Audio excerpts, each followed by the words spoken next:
Hello everyone, this is Lala, and today I'm going to end my Big Brother Canada 12 coverage by ranking the game players in the game players tier ranking. Honestly, I just have so little interest in the season to the point where the review came out a lot later and this video is coming out a lot later.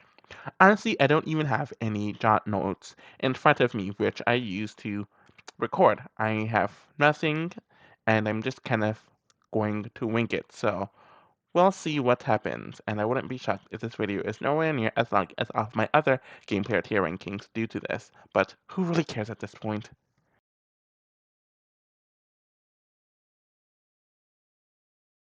So at dead last, which is 16th, is Vivek. He is a late pre-juror. I believe he's the second last pre-juror, if I remember correctly. And it says a lot that he is this low compared to everyone else who was booted before him.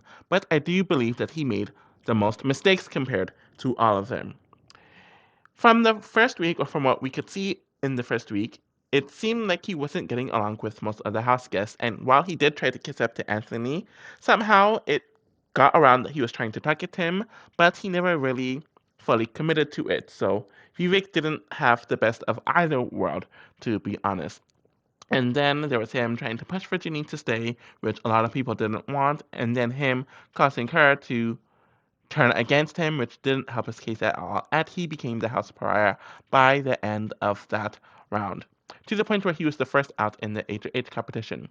He ended up exposing the alliance that he was in with not only Anthony, but with Donna, Todd, and Bailey, which was just horrible gameplay on his part, and he didn't even realize that Victoria was setting him up.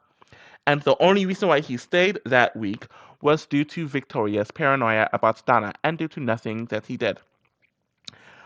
And then, of course, there was his HOH, where he made the absolute worst move ever, where he thought that taking out the man who saved him the prior week with the veto and one of his closest allies would cause him to reintegrate with the other house guests, and this almost never works when we see it in Big Brother. Because one, if you're so willing to turn on someone that early, no one's really going to trust you, and two, you're not going to gain respect in the house by making that move, and Anthony clearly ran him. In his final week, it seemed like he wasn't becoming a target, or they were planning on using him for a few more votes. But then the twist happened, and I'm kind of mixed on this. Since he was twist screwed in the fact that if that twist with the veto didn't exist, he would have made it to the next week. At the same time, unlike Canada's veto, which we saw in BBCAN1 and BBCAN6, there was an option for the veto to not be used here. So if Victoria did not use the veto, which she had the option to, and honestly, it's what she should have done, Vivek would have been safe. So the fact that she actively chose to use the veto and everyone was fine with sending him home just showed that he did all that for nothing, and I don't really see him improving much at all.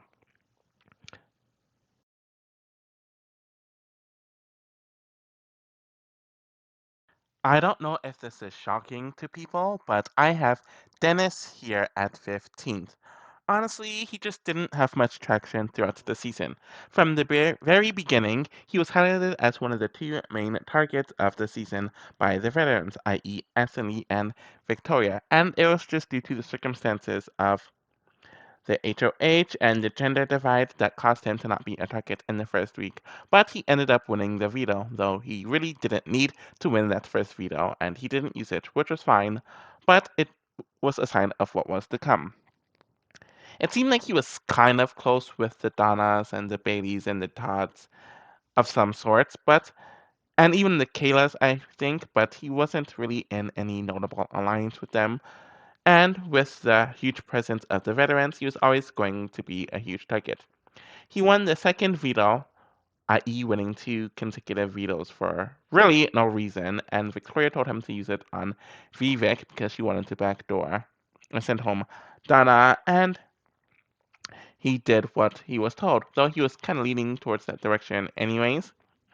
And then there was him consistently talking about targeting Anthony, and while he had the right strategic ideas when it comes to this, how he approached people about it just really rubbed them the wrong way. And I don't think his social game was very strong in the season either.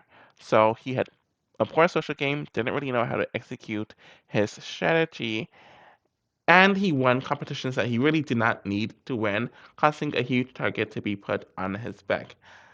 While it was crushing to see him go home on Vivek's HOH, especially since he shouldn't have gone home on that week or round, I really don't see him making it to the jury portion of the season just due to all the aforementioned anyways. At 14th, I have Janine. I don't have a whole lot to say about her, and I don't think she's one of the worst first boots or early boots in general, as it did seem like she had her Girls Alliance thing that was being set up, but the issue is she was always at the bottom of the Girls Alliance, and Victoria threw her under the bus unnecessarily so, even though Janine really didn't do a whole lot that would cause her to be targeted in general. Also, with this being a returnee season and her being older, Anthony came to the assumption that she wouldn't be easily manipulated, so she didn't have that in her favor. But it was pretty clear that as soon as she was nominated that she was a dead woman walking, since none of her allies were willing to save her, and she didn't really have close enough bonds with anyone else. And then she did have that bond with Vivek, but she kind of twisted that and believed things that she shouldn't have believed. She was very close to winning the veto, so maybe she would have been a decent competitor had she lasted longer. But in general, there's just not a whole lot to say about her. As the strategy wise, she didn't really do much that could have saved her. She didn't realize that Victoria threw her under the bus. She misinterpreted that whole Vivek situation, and she just didn't have the tools that she could use to save herself. On other seasons, she definitely would probably be a pre-jury boot on a lot of the other seasons, just based on what we see with Big Brother Canada, especially. But I don't think she made nearly as many mistakes as a lot of the earlier boots or women in her archetype in general. At 13th, I have Donna. For a while, I was thinking about putting her in the potential tier, but after the rewatch, I noticed a lot of things that caused me to not want her to put her there. One, just from the results of the HOH competition of people's comments, it was clear that she was not rubbing a lot of the house guests the right way. Two, she was very obsessed with being loyal to an alliance that never really had her as the biggest priority, i.e., the Girls' Alliance, since she was low on the totem pole there, and she let herself be set up to be the leader of the anti Lexus campaign, which was eventually used to get her out of the house. She then thought that it was a good idea to tell Anthony about the Girls' Alliance, which was just very dumb and caused me to look at her sideways when it came to her strategy. At the same time, she was able to make bonds with people like Todd, Dennis, and Vivek, and according to her, that was a side alliance, though she should have made it into a real alliance, and she just made a lot of mistakes where she showed how close she was to Todd that obviously made Victoria even more paranoid, and she didn't really know how to handle that. Maybe in another season she would do better, especially outside of the constant paranoia of someone like a Victoria, but I do think she made a lot of missteps that caused her to do poorly in the season and for me to rank her here instead of the potential tier. The final person in this tier at 12th, I believe. No, it's 11th, is Elijah. And honestly, I don't have a whole lot to say about him, despite making it to the jury portion of the season. They didn't really show many of his relationships on the episodes for the first week or so, though we do learn that he got into that alliance with Matt and everyone else in the Hot Chocolate Alliance. But despite that, they didn't really take him seriously. It didn't seem like he was very close to the Anthony side of the house, nor did it seem like he was close to the Victoria side either, or even the outsiders who weren't really close with any of them. So he was kind of on an island. And I think due to him just being very expendable and them not really having much respect for him, it caused him to be nominated on the block 2 times. And it did seem like there are considerations for people to take him out. And these people who were considering this were his own allies, which most definitely is not a good sign. Then he won HOH and he wanted to backdoor Bailey, which was a good move on his part. And he started realizing that his allies didn't really have his back and they're doing a whole lot of deceitful stuff. He and Matt were talking about the shadiness within the alliance, then he unnecessarily throws Matthew under the bus when that is a relationship that he should have used to help him and he should have gotten close with that side of the house. But he blew it, and by the end of his HOH reign, he was essentially on his own and he didn't really have any alliance. He almost goes home in the next week against Matthew, and then he goes home on a week where he really shouldn't have gone in that weird twist, just due to the fact that the plan to send home Kayla failed, so the house realized they could just boot him here.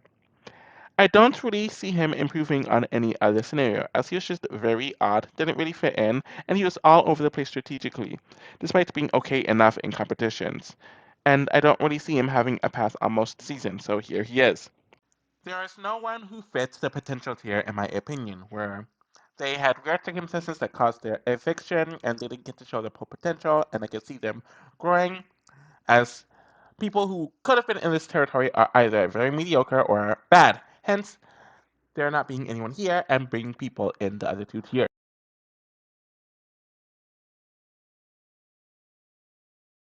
So the first person in this tier at 11th is Matthew. I really don't have much to say about him since one, he didn't get much screen time whatsoever on the season, and two, from what we've seen of his game, it was just very linear. He's the type of person who's going to be in an alliance and he's going to stick with them no matter what and ride or die with them and for them till the very end. And in this case, his alliance was to Anthony and Lexus, who are just as loyal to him, so I can't fault him for that.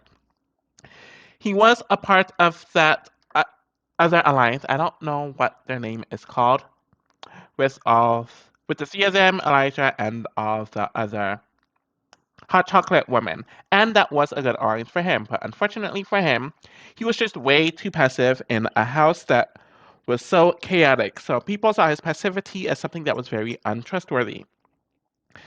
And he wasn't the best at maintaining the woman's trust, though he really shouldn't have, since they were just doing way too much. His showman with Lexus built a target on him, and he didn't really supersede that by doing anything else gameplay wise. He was just very chill, very relaxed, to the point where it became a detriment. And while he did have good relationships with a lot of people in the house, he didn't really use them for a game point of view. So yeah, I don't really have much to say about him. He wasn't a bad player, and he would have been on the jury in most seasons, but because of how it was formatted this season, he was last pre-juror, and the strategy usually causes a lot of people to make it to jury, as they are kind of just like the blind followers or the lieutenants of the general or whatever. But yeah, here he is. I'm literally going back and forth pertaining who should be next out of these two, but for right now, I'm going with Tala at ninth place or 10th place. I'm doing this live. I really don't give an F. So, from what I remembered, he was definitely a huge target for the first several weeks of the season, as he was just rubbing a lot of the house guests the wrong way. He wasn't gelling with a lot of the house guests, and they kept on mentioning that he had his head glued up Anthony's ass, which would be good, but he didn't really do much with anyone else throughout the season, and he just came off as very odd. There wasn't a whole lot of talk about his strategy, though that might have been due to him not being very present on the edit, though I remember Bailey thinking that he sold out to the Girls Alliance, which he wouldn't have been privy to that information, but the fact that people are accusing him of stuff like this just shows how he was just rubbing people the wrong way. In general, he didn't really do anything that caused him to last long, but it was mainly due to Anthony's protection and the girls just taking out a lot of their own allies. He decided to target Avery when he finally won H because she nominated him twice, but Avery was not the biggest threat for him in the game, so I don't even think it was that great of a move. And then he ended up going right after his HOH. In general, he comes off as very aloof, very one-dimensional strategy-wise, and he didn't even have a whole lot of options. I liked what he was doing with Todd during the middle of the season, but it didn't really amount to anything. But in general, I just feel like he's someone who would probably be an earlier boot on a lot of other seasons just due to his awkwardness, but he wasn't as self-destructive as someone like an Elijah, hence him being in this tier, and he did make it to the end game, so don't have much else to say about him. Okay, so I just realized that I've been fucking up my numbers as I've been recording this, but by the time this is published, you'll see the proper number on the screen compared to what is recorded.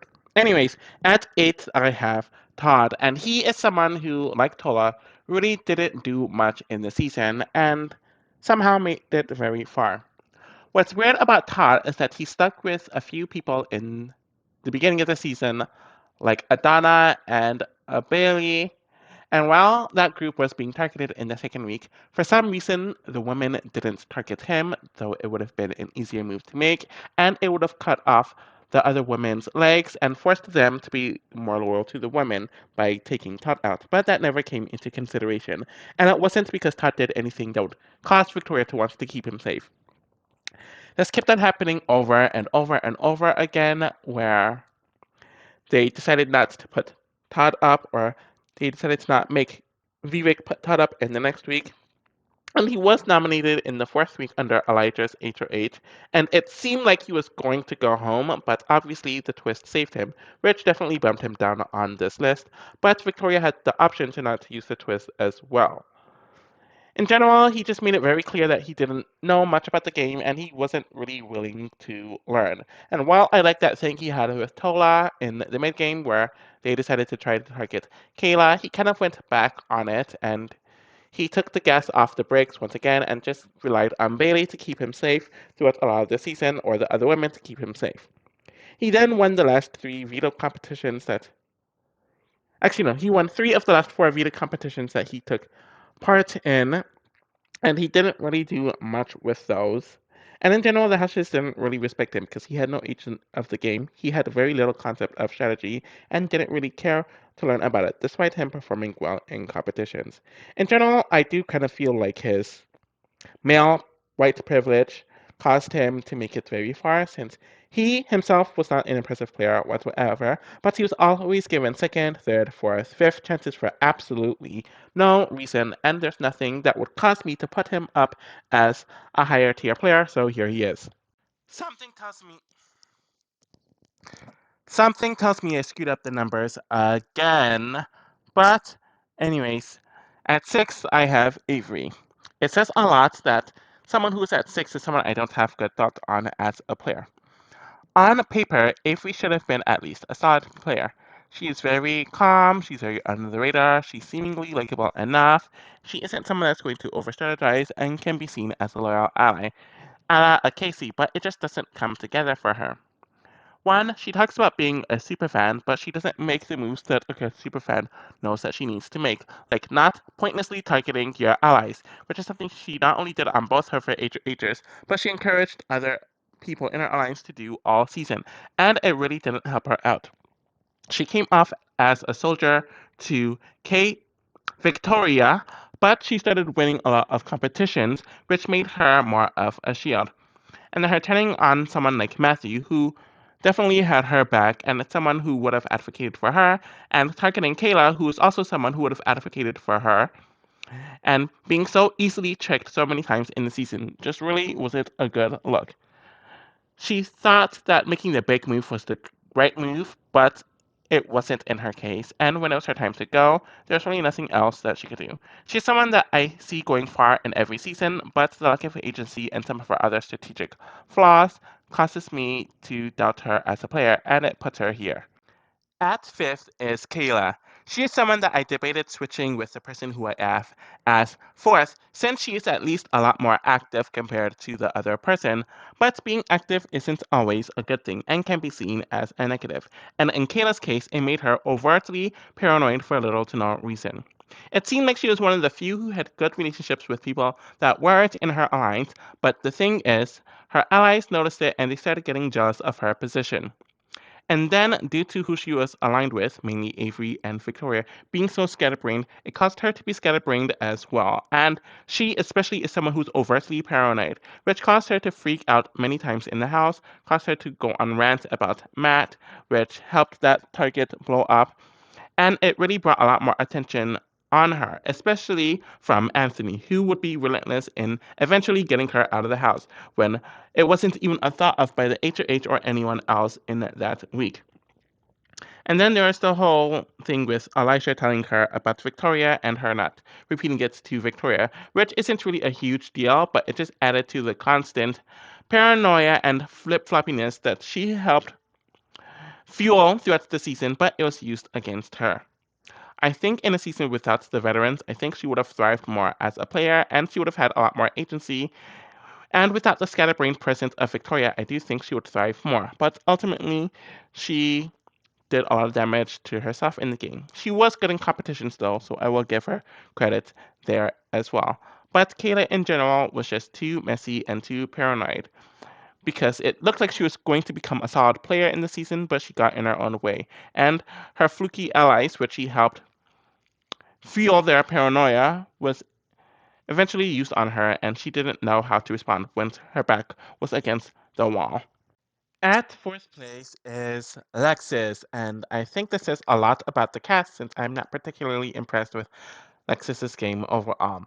A lot of people compare her to Taylor in the fact that they had a lot of people who did not like them due to their own insecurities and them both being very passive players.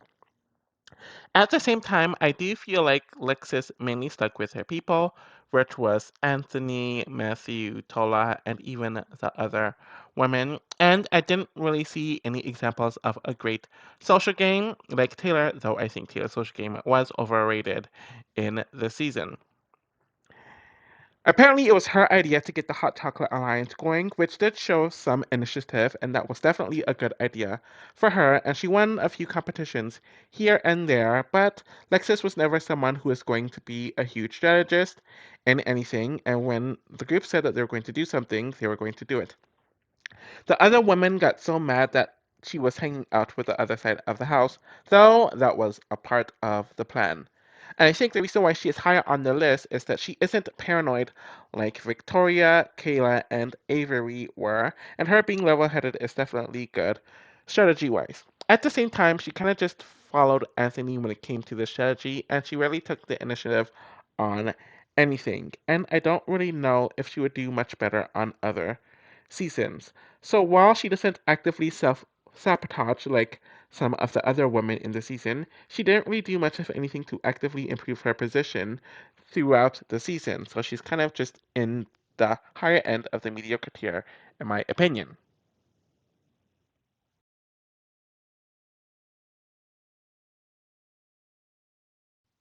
The bronze prize of third place goes to Victoria. I initially had her at second, but I just switched her because she made so many mistakes compared to the person who I have at second. It seemed like she significantly improved her game from the first season, since she was able to have a lot of allies, she was making a lot of strategic moves, she kept the information flow going in the house, and she was a real contender to win the season. But looking back at it, it's clear that this was mainly due to veteran privilege, which we often see with mixed seasons, because someone who played the game before has fans in some of these house guests who wants to work with them, who wants to learn the game from them, and who wants to gain a particular fan base from them. It puts Victoria in this power position. And especially with how some of the HOH comps were set up in the first few weeks, it was clear that she was always going to do well. The Hot Chocolate Alliance formed, and that was definitely good for her, as well as the Girls Alliance, which should have been easy for her. She should have just coasted on that in general, where she targeted the guys who were not in her Hot Chocolate Alliance or the other alliance that she made with Matthew and Elijah, and no one that isn't in the Girls Alliance. She should have just gotten rid of everyone who wasn't in her alliances first. But Victoria couldn't help herself. She got rid of Donna for literally no reason due to her own paranoia. Then she decided to get rid of Vivek during the twist where things would have been fine had she just left things alone. Then she decided to randomly turn on Elijah and Matt, which just made her look shady to a lot of her allies. And then she tried to flip on Alexis before Anthony convinced her to turn on Kayla, and it was all just a mess, and her double dealing really got back to her, despite trying to go to the end with Anthony. But with the way that she played the game, the translation got lost. In general, I think Victoria was just as messy as she was in her first season, but the main difference is due to vet privilege and her actually being in a position of power. But for the game that was played this season, she was a huge contender to win, and she did control most of the season. So here she is. At second place is Bailey. She is definitely someone that I am all over the place with. In the beginning of the season, she was with the girls, but that was kind of seen as a side alliance that she didn't really realize, and she was kind of at the bottom of that alliance, especially during the week where they randomly decided to flip on Donna without her being told. She was getting into arguments with people like Vivek, which really wasn't a good look for her, and it brought a lot of attention to her. And then there was the third week where Vivek was essentially convinced by the house to not target Bailey, so she got off there with nothing of her own doing. And then in the fourth week, she was supposed to be the backdoor target on Elijah's HOH, but Kayla decided to not use the veto. While it was impressive that the other girls wanted to protect her so much, I don't know how much of it actually had to do with anything she did. Despite that, Bailey was always involved in the conversation. She would shove herself in, even if the strategic conversations didn't really involve her. Whenever things were about to happen, she was aggressive in her approach, and she made sure that her voice was heard and the things that she wanted to get done would get done, like telling Victoria that Todd needed to be vetoed or else she would be voted out in that weird twist where Vivek goes out. And she was able to make a bond with Anthony, which they didn't really show the progress of. And she did work her way to protect Todd. At the same time, I don't know how much of her strategy was really intentional, and her fiery disposition would cause her to be a big target on a lot of other seasons. She was okay in competitions and she won a few, but it's definitely not something that she could really rely on in general. She seemed very self aware in what she was doing, which I give her props for, but I don't know how consistent of a player she would be if you dropped her on many other seasons, hence her only being in this tier. There is no one who fit in the good tier, though I was definitely debating about putting our first placer in this tier. But looking at everything that he overcame in the season and all the stuff that he did, I decided to put him in the great tier.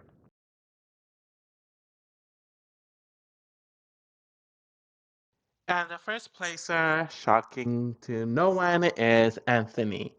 He entered the season dealing with the death of his best friend, his mother going through health issues, losing his job, and being the only black man on the season in a cast that was clearly cast to favor Victoria. He knew that he couldn't do a Pretty Boys 2.0 again, so he had to align with most of the women, though he had his relationships with men like Matthew and Tola in the season, which was good. You can tell that he was trying to play more selflessly during the first few weeks of the season, especially pertaining to the Hot Chocolate Alliance, though he was the heavy pusher into getting Dennis out of the house, which was most definitely a good move for him compared to everyone else.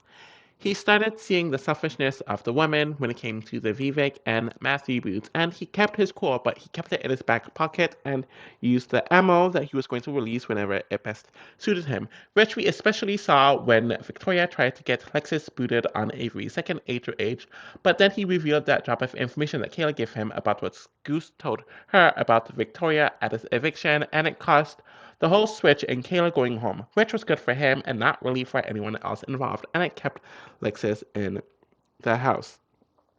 Despite his contentious relationship with Bailey, he was able to get her on his side, and we saw him go through a lot more tougher situations this season compared to BBCAN7, where everything pretty much went his way very easily. At the same time, there were some issues, like him just not owning the fact that he sent Victoria home because he couldn't beat her, and he started using all of these rationales, and the way he handled this eviction was just very messy to begin with, and him choosing to take Bailey at the end was just a very bad oversight, though there was talk that he would have lost to Alexis as well. In general, I don't know how emotionally ready he was for the season due to everything that happened in the outside, but he proved again in the season why he is arguably the GOAT. Alright, so that concludes my game player tier ranking or rant, as this was clearly very unorganized since I didn't take any notes. And this is the final one that I'm doing for Big Brother Canada, since it has been announced today, as I'm recording this, that it is officially cancelled. It is not on hiatus anymore. It is cancelled, and it really isn't shocking to me. But they also mentioned that it could be picked up by another network. But even if that happens, that'll be years from now, most likely.